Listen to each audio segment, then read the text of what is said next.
آیت اللہ العظمیٰ نرا کی ان کی بیٹی کا واقعہ سن لیجئے. با عفت خاتون. آج واللہ جس چیز کی معاشرے میں کمی ہے، ایک مرحومہ کی مجلس ہے، دو جملے خواتین کے لیے عرض کر دوں. آج غیرت کو لوٹا جا رہا ہے، آج حیا کو لوٹا جا رہا ہے.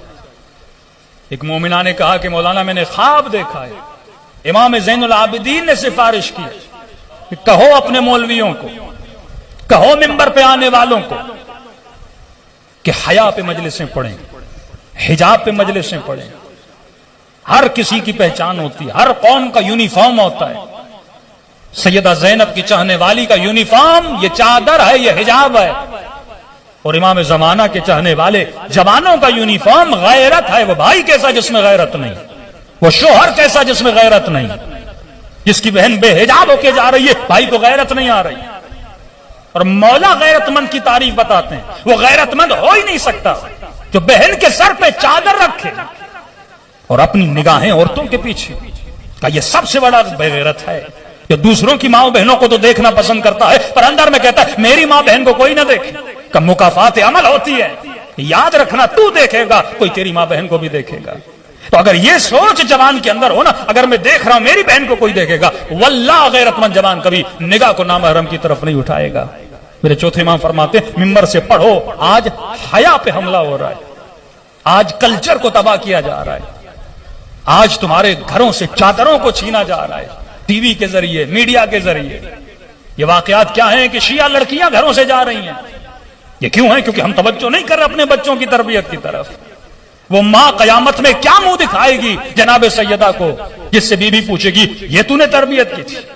خاتون کا کام جاب کرنا نہیں ہے، نوکری کرنا نہیں ہے، صرف پیسے کمانے کے لیے. غربت میں رہو لیکن اپنے بچوں کی تربیت کرو. 8 گھنٹے 9 گھنٹے تم جاب کرو گی، بچوں کی تربیت کون کرے گا؟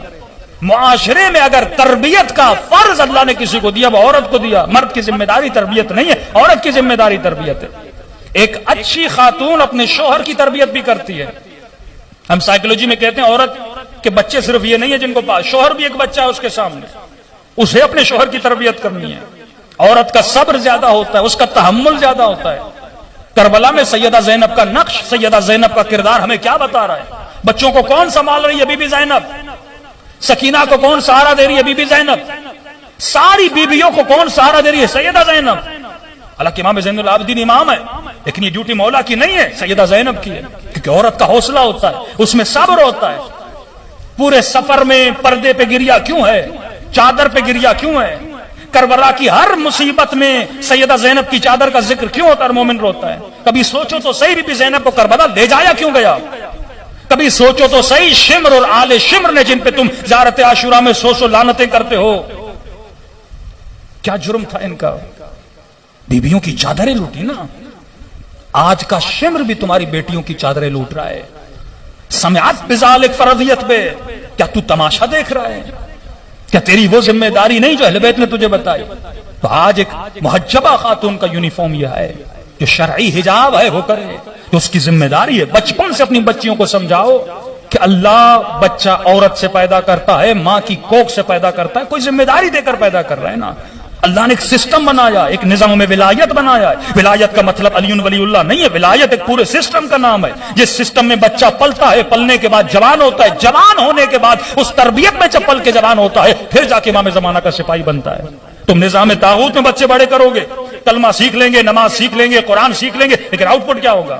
حضرت لقمان کی مثالیں کیوں نہیں سمجھتے کہ زمین میں چاول کا دانہ ڈالو لیکن دعا کرتے رہو کہ خدایا گندم دے، گندم دے، گندم نکلے گی.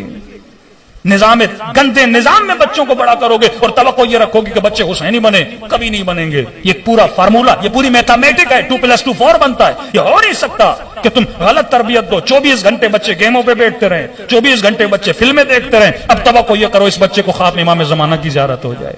دن رات آنکھیں لوگوں کے ناموس کے پیچھے ہو اور زیارت کربلا پہ کہو کہ خدا امام زمانہ کی زیارت کرا.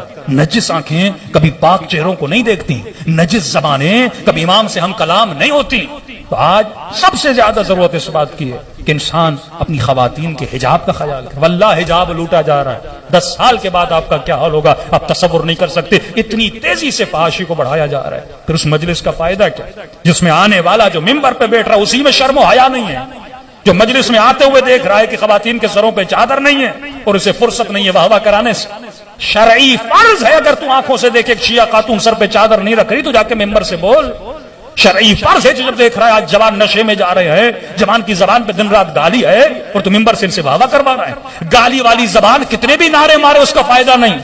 بد حجاب خاتون جتنا بھی سر پہ ماتم کرے اس کا فائدہ نہیں. یہ ممکن نہیں ہے. انما یتقبل اللہ من المتقین, قرآن کی آیت ہے. خدا عمل متقی فرد کا قبول کرتا ہے, کسی فاسق کا عمل قبول نہیں کرتا, کسی گنہگار کا عمل قبول نہیں کرتا. تو پہلے اپنے وجود کو پاک کر, وجود کی زمین کو پاک کر, پھر اس میں محبت علی کا دانہ ڈال, پھر دیکھیے میثم تمار کیسے بنتا ہے. آئے نراکی کی بیٹی عفیفہ خاتون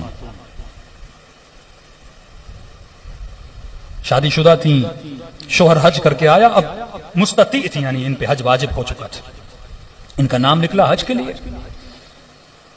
اب حج پہ کیسے جائیں, شوہر حج کر کے آیا, صرف انہی کا نام نکلا, ان کو اکیلا حج پہ جانا تھا. تو اپنے والد کو کہا کہ بابا میں کیسے جاؤں. غیرت مند بھائی اور شوہر کبھی اپنی عورتوں کو سفر پہ اکیلا نہیں بھیجتے. جب غیرت کم ہو جاتی ہے نا تو بیویوں کو اکیلا بھیج دیتے. وہ سفر زیارت ہی کیوں نہ ہو, اپنا بندہ ساتھ ہونا چاہیے یا چند عورتوں کے ساتھ جائے. تو انہوں نے جو عورتیں جا رہی تھیں 8-10 عورتیں ایک قافلے میں وہ پیدا کی, کہ بیٹی یہ ساری جاننے والی ہیں. ایک 2 آیت اللہ اور کی بیٹیاں تھیں, ساتھ گئے.